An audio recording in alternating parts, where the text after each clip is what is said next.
ইতিমধ্যে দ্বিপাক্ষিক, বহুপাক্ষিক এবং আঞ্চলিক বিভিন্ন বিষয়ে উল্লেখযোগ্য সফলতা অর্জিত হয়েছে।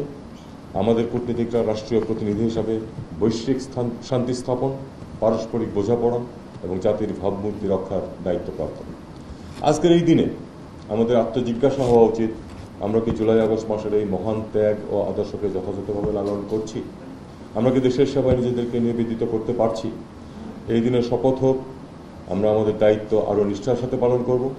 বিশ্ব দরবারে জুলাই চেতনার আলোকে বাংলাদেশের সম্মানকে আরও উচ্চতায় নিয়ে যাব। ভবিষ্যতের বাংলাদেশ হবে মেধাভিত্তিক, ন্যায়ভিত্তিক এমন এক সমাজ ব্যবস্থা যেখানে বৈষম্যের কোনো ঠাঁই থাকবে না। তরুণ প্রজন্মের আত্মত্যাগের বাংলাদেশ হবে দারিদ্র্যমুক্ত একটি সুন্দর দেশ, যা অন্যান্য দেশের জন্য অনুকরণীয় হিসাবে দৃষ্টান্ত স্থাপন করবে। এমন বাংলাদেশের প্রত্যাশায় আমরা রইলাম। সবশেষে আজকের অনুষ্ঠানের প্রধান অতিথি, আইন, বিচার ও সংসদ বিষয়ক মন্ত্রণালয়ের মাননীয় উপদেষ্টা মহোদয়ের প্রতি কৃতজ্ঞতা প্রকাশ করছি শতব্যস্ততার মাঝে আমাদের অনুষ্ঠানে উপস্থিত হয়ে তার অত্যন্ত প্রাঞ্জল বক্তব্য রাখার জন্য। তিনি নিজে একজন জুলাই যোদ্ধা, সেটা আমাদেরকে মনে রাখতে হবে। তিনি কয়েকটি বিষয় উল্লেখ করেছেন অত্যন্ত পার্টিনেন্ট। আমার মনে হয় আমার দায়িত্ব একটুখানি সেই জিনিসগুলিকে টাচ করা। আমাদের পররাষ্ট্র মন্ত্রণালয়ের কর্মকর্তাগণ অনেক ক্ষেত্রেই বিচ্ছিন্ন থাকেন দেশের বাস্তবতা থেকে। এটার কারণও তিনি বলেছেন। আমি বলবো যে এটা আসলে ওনার কথা অবশ্যই আংশিক সত্য, তবে বাংলাদেশের প্রচুর সমস্যা, প্রচুর বিষয়, 1.5 কোটি মানুষ বিদেশে থাকার কারণে সেখানেও কিন্তু প্রতিস্থাপিত হয়। সেটার দায়িত্ব কিন্তু, সেটা দেখাশোনা করার দায়িত্ব কিন্তু পররাষ্ট্র মন্ত্রণালয়ের কর্মকর্তা এবং অন্যান্য মন্ত্রণালয়ের কিছু প্রতিনিধি থাকেন, তাদের উপর বর্তায়। সে দায়িত্ব আমরা খুব ভালোভাবে পালন করছি, আমি কখনোই দাবি করি না এটা।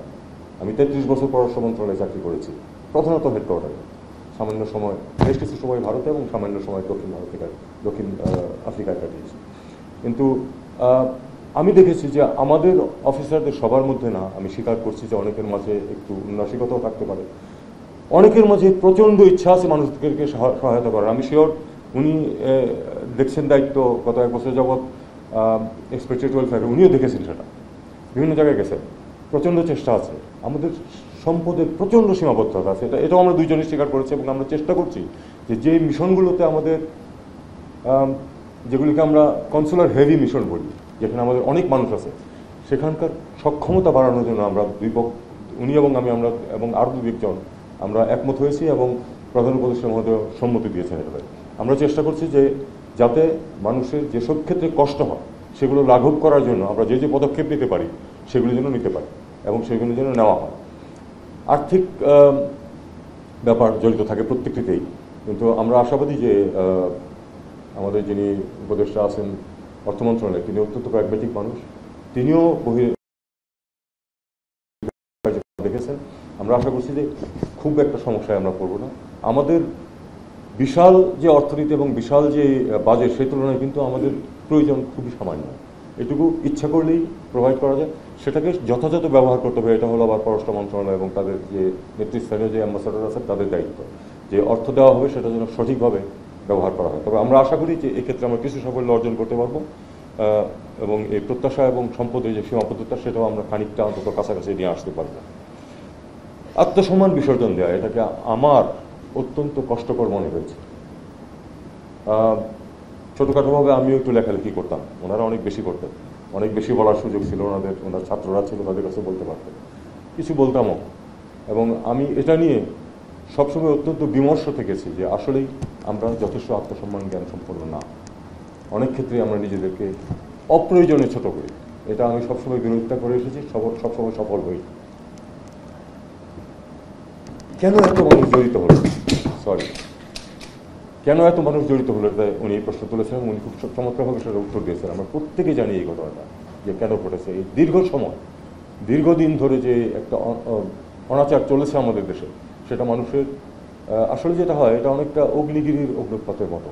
আমরা জানি যে এটা নিয়ে তো কিছু সিগন্যালও আগে থেকে কিন্তু আজকাল পাওয়ার চেষ্টা করছেন বিজ্ঞানীরা।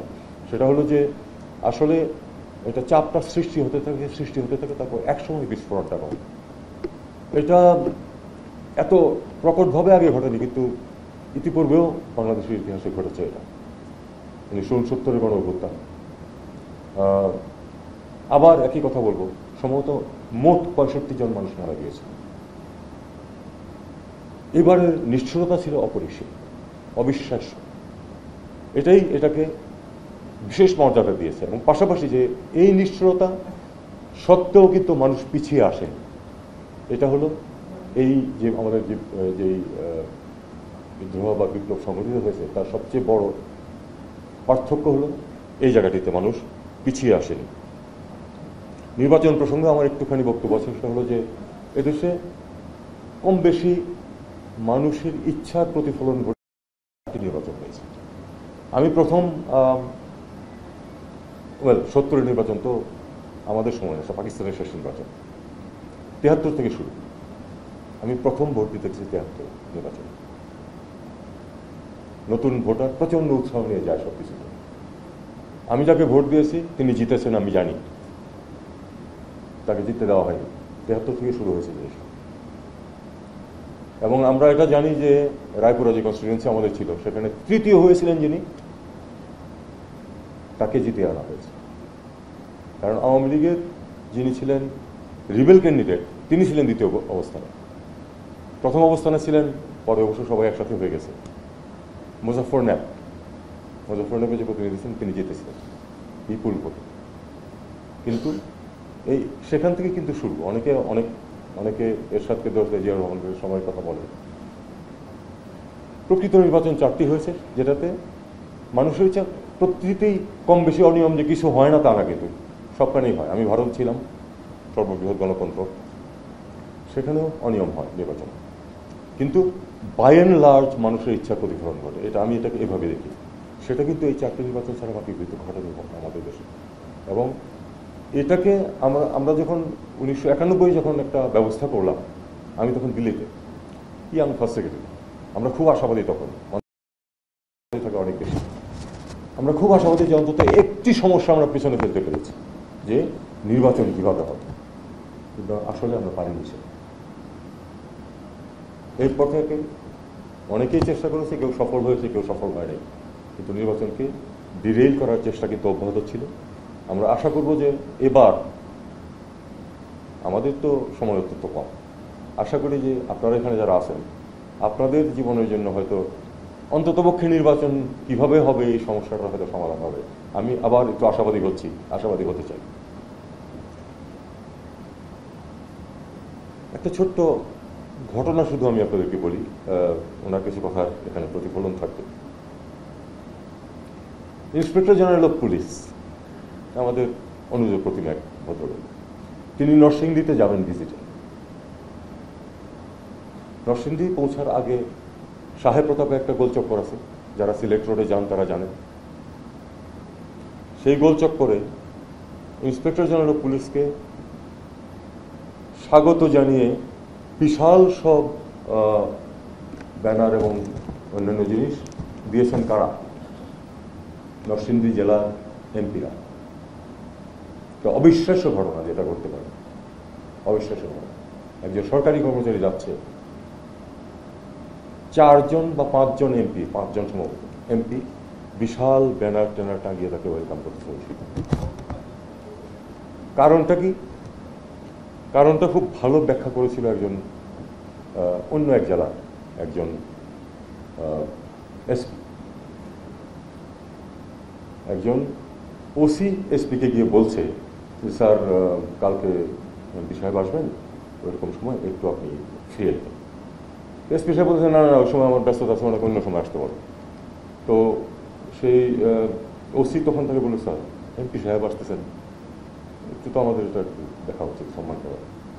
ওনার উত্তর ছিল, এটা কিন্তু ওখানে উপস্থিত কোনো একজনের মুখ থেকে আমার কানে শোনা। উনি বলছেন যে উনি কিসের এমপি বানাচ্ছে। এই জিনিসটা আমরা চাই না। আমরা চাই যে আমাদের জনপ্রতিনিধিরা যেন প্রকৃত জনপ্রতিনিধি হন, তাদেরকে যেন আমরা শ্রদ্ধা করতে পারি, সম্মান করতে পারি। কোনো সরকারি কর্মচারী যেন তার প্রতি বিরূপ কোনো শব্দ ব্যবহার না করে। কারণ তাকে অসম্মান করার অর্থ কিন্তু ওই তার কনস্টিটিউয়েন্সির মানুষকে অসম্মান করা, যদি তিনি প্রতিনিধি হন। এখানে হলো প্রশ্ন। সবুজ পাসপোর্ট, আমিও কিন্তু গত 12 বছর যাবৎ সবুজ পাসপোর্ট ব্যবহার করছি এবং এই সমস্যা আমিও ফেস করেছি। আমি 3 বার 5 বছরের মার্কিন যুক্তরাষ্ট্রে ভিসা পেয়েছি, তারপর চতুর্থবারের জন্য আমাকে 18টি প্রশ্নের উত্তর পাঠানোর জন্য কিন্তু ইমেল করতে হয়েছে। এখন হয়তো আরও বেশি এই সমস্যা হবে সামনে। একটি কথা শুধু আমি এখানে বলবো, আমি কাউকে দোষ দিতে পারি না। আমি কাউকে দোষ দিতে পারি না এই জন্য যে আমরা আমাদেরকে এই অবস্থানে নিয়ে গেছি। আমাদের কোনো কাগজ বিশ্বাসযোগ্য না পৃথিবীতে, কারণ এমন পারফেক্ট নকল আর কেউ করতে পারে না। একটি ছোট্ট উদাহরণ দিলে আপনারা বুঝতে পারবেন। ফ্রন্ট অফিস ম্যানেজার হিসাবে একজন মহিলাকে নিয়ে যাওয়া হয়েছে দুবাইয়ে, ফ্রন্ট অফিস ম্যানেজার হিসাবে তার visa. She is actually a maid, কারণ সব কাগজপত্র তার MBA সার্টিফিকেট সহ সব অরিজিনাল কাগজ দিয়ে তার ভিসা হয়েছে। এটা থেকে আমাদেরকে বেরিয়ে আসতে হবে। এখানে একটি প্রশ্ন আছে, একটু লম্বা হয়ে যাচ্ছে আমার বক্তব্য, এটা দিয়ে আমি শেষ করব। সেটা হলো যে যখন একজন তরুণ উদ্ধার হন পানি থেকে ভূমধ্যসাগর, তিনি নিঃসন্দেহে একজন ভিকটিম। দেশে ফেরত আসেন, আমরা তাকে ভিকটিম হিসাবেই আমরা তাকে সহানুভূতির বন্যায় ভাসিয়ে দিই, সেটা ঠিক আছে। কিন্তু আমরা কখনোই নজর দিই না যে উনি কেন ওখানে পৌঁছতে পারলেন, কেন উনি একজন ইল্লিগাল ইমিগ্রেন্ট হিসাবে ইটালিতে যাওয়ার জন্য পৌঁছতে পারলেন।